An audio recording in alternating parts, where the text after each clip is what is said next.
శ్రీ సమ్మక్క సారలమ్మ జాతర నల్లవెల్లి మండలం నాగరాజపురం గ్రామ పరిధిలో వరంగల్ జిల్లాలో మధ్యమేడం 1973లో స్థాపితం. మా దుర్శెట్టి రఘునమ్మ నర్సయ్య దంపతుల కుమారుడు దుర్శెట్టి సమ్మయ్య గారు ప్రథమ పుత్రిక సువర్ణ అనే మా అక్కయ్య.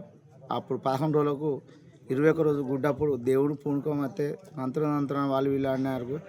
మేడారం ఒడ్డగారికి ఈ గుల్లపాడు శివారి నుంచి మేడారం తీసుకెళ్ళే వరకు 3-4 రోజులు టైం పట్టింది. మళ్ళీ అక్కడ అడిగించుకుంటే మీ ల్యాండ్లో వనం మొలిసింది, అమ్మవారు వచ్చింది, అమ్మవారు ఉంది అని అక్కడ మేడారం ఒడ్డు చెప్తే, లేదు మా భూమిలో అస్సలు లేదు అని అంటే, మీరు ఇప్పుడు చూసుకోమ్మ ఖచ్చితంగా ఉన్నది అంటే, అక్కడి నుంచి మళ్ళీ నడుచుకుంటూ వచ్చినాక వాసన చెప్పిన వాసన లంకవనం ఉంది, వడలు బియ్యం ఉన్నాయి, తొట్టె ఉన్నది. ఇంటికి వచ్చే వరకు మళ్ళీ వీళ్ళని తీసుకొని మళ్ళీ అక్కడ పోతే అమ్మ సమ్మక్క పొందియాలంటే 73లో మా రఘునమ్మ, మా తాత, మా నాన్న, మా అమ్మ సమ్మక్క, మా అక్క పేరు సువర్ణ మళ్ళీ తీసుకుపోయి మళ్ళీ అక్కడ అడిగించుకొని మళ్ళీ తీసుకొచ్చిన పొందించారు. 73లో 76లో గవర్నమెంట్ రిజిస్ట్రేషన్ అయింది. అప్పటి నుంచి ప్రతి 2 ఏళ్ళు ఒకసారి జాతర ఘన విజయంగా అనుకున్న కోరికలు, భక్తులు అనుకున్న సమస్యలు, సంతానం కానీ, పంట పైరు కానీ, మంచి లేనుడు మంచి ఆవుడు కానీ, ఎక్కడ పోయిన వాళ్ళకు అనేకాలకు ముళ్ళు నాటకుండా ఈ యొక్క మధ్యమేడం సమ్మక్క జాతర ఘన విజయంగా ప్రతి 2 ఏళ్ళు ఒకసారి జరిగే జాతర. ప్రభుత్వ దృష్టికి పోయిన 2024లో కలెక్టర్ గారు ఇక్కడ 2 సార్లు మీటింగ్ పెట్టారు. ఇక్కడ వాతావరణం చూసి మేడం కూడా కరెక్ట్గా ఇక్కడ సంభాలించిన రోడ్డు కానీ ప్రతి ఒక్క సర్వ్ చేసింది. మరుగుదొడ్లు కానీ, నీటి సౌకర్యం కానీ, బోర్లు ఇక్కడ ఉన్నాయి. జంపన్న బాగున్నది. ప్లస్ ఇటు సమ్మక్క వచ్చి ఒక రోడ్డు కావాలని కోరుకున్నాం. ఒక రోడ్డు అయితే మంచిది. మా గుల్లపాడు గ్రామ పంచాయతీ, మాది గుల్లపాడు నుంచి సారలమ్మ వస్తుంది. ఆ గుల్లపాడు కాడ గుడి కావాలి.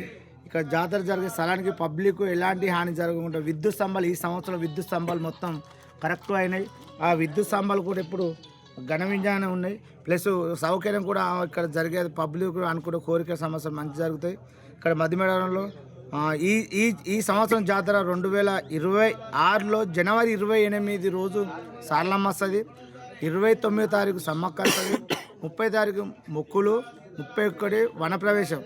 సమ్మక్క తల్లి తెచ్చిన దుర్శెట్టి హర్షవర్ధన్, ఇక్కడ దుర్శెట్టి ప్రధాన పూజారి దుర్శెట్టి నాగరాజు, దుర్శెట్టి హరికృష్ణ, ధర్మపురి సువర్ణ సారలమ్మ, గుండె శ్రీనివాసు, దుర్శెట్టి సమ్మక్క, దుర్శెట్టి హరికృష్ణ అయ్యగారులు. ఎంతమంది భక్తులు పాల్గొంటారు? ఇక్కడ భక్తులు రోజుకు అంటే ఈ జాతర వచ్చే టైం వరకు రోజుకు 50-60 వేలు లక్ష జాతర అయిపోయాడు. కరెక్ట్ 3 లక్షల మంది, 2,50,000 నుంచి 3 లక్షల మంది ఈజీగా వస్తారు.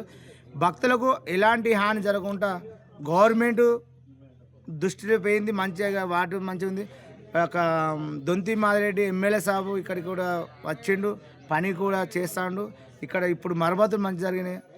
ప్రభుత్వం తెలంగాణ ప్రభుత్వంలో ఉన్న రేవంత్ రెడ్డి ఆయన దృష్టిలో పోయింది. ఇక్కడ పోయి ఆ సారును ఇప్పుడున్న ఎమ్మెల్యే, స్థానిక ఎమ్మెల్యే, ఎంపీ నుంచి ఇక వాళ్ళు చేసే పని వాళ్ళు. కలెక్టర్ అయితే ఇక్కడ కరెక్ట్గా వచ్చింది, ప్రెసిడెంట్ పెట్టింది. మళ్ళీ ప్రధాన పూజారి పిలిపించుకొని సాంబార్లు కూడా మేడం పెట్టింది. అందరు అధికారులను పిలిపించుకొని ఇక్కడ ఘన విజయంగా జరిగింది. ఇప్పుడు పోయిన సంవత్సరం ఈ సంవత్సరంలో అనుకున్న డెవలప్మెంట్ కనుక ఎక్కువైంది. ఇంకా కోరుకుంటున్న రేవంత్ రెడ్డి దృష్టిలో పెట్టుకొని ఒక మధ్యమేడాన్ని ఘనవింతం చేసి దీనికి ఒక రోడ్డు వేడల్పు సమ్మక్క సారక్క వచ్చే రోడ్డు ఒకటి కావాలి. రోడ్డు ఒకటి చేస్తే మీ అయంలో దృష్టిలో జీవితాంతం రుణమంటూ మా కోరుకుంటున్నాం. మధ్యమేడారం నాగరాజుపల్లి ఈ సమ్మక్క సారలమ్మ జాతర ఆదివాసుల ఆత్మగౌరవానికి ప్రతీకగా వెలిసిన జాతర. ఇక్కడ చాలా సంవత్సరాల నుంచి చాలా గొప్పగా ఈ తల్లి మహిమలు చాలా ఉన్నాయి. ప్రతి చుట్టుపక్కల గ్రామాల నుంచి చాలామంది భక్తులు అధిక సంఖ్యలో వస్తారు. కాకపోతే ఇక్కడ మాకు లేని సౌకర్యం అంటలేదు, ఒక రోడ్డు ఒక్కటి వెడల్పు కావాలని కోరుకుంటాను. నాకు ఈ చైర్మన్ పదవి ఇచ్చినందుకు చాలా సంతోషంగా ఉంది. ఈ చైర్మన్ పదవి ఇచ్చినందుకు మాధవరెడ్డి గారికి ప్రత్యేక ధన్యవాదాలు తెలుపుకుంటూ ప్రతి గ్రామాల నుంచి వచ్చే ప్రతి భక్తునికి ఎలాంటి అసౌకర్యాలు కలగకుండా అన్ని సౌకర్యాలు ఏర్పాటు చేసినాం.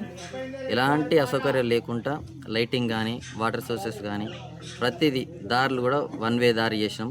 ఒక దారి నుంచి వచ్చి ఇంకో దారి నుంచి వెళ్ళిపోవడానికి భక్తులు ఎలాంటి అసౌకర్యాలు గురి కాకుండా చూసుకునే ప్రయత్నం చేస్తాను. 150 నుంచి 2 లక్షల మంది భక్తులు వచ్చి తల్లి దర్శనాల కోసం వచ్చి వెళ్ళిపోతా ఉంటారు. ఈ టెంపుల్ ఎండోమెంటల్ అయిందా? టెంపుల్ ఎండోమెంట్ అయింది. గవర్నమెంట్ నిధులు వస్తాయి చెప్పు. ఎండోమెంట్ అయింది, గవర్నమెంట్ నిధులు కూడా వస్తాయి. కాకపోతే మాకు ఇంకా గవర్నమెంట్ నుంచి కూడా ప్రత్యేకంగా వేరే నిధులు ఇచ్చి టెంపుల్ నూతన అధికరణ కోసం ఇంకా సహాయం చేయాలని గవర్నమెంట్ కోరుతున్నాం. Local to global news at your fingertips. మీ చేతిలో ఒక ఆయుధం. Download R TV app. Media legend Ravi Prakash is back.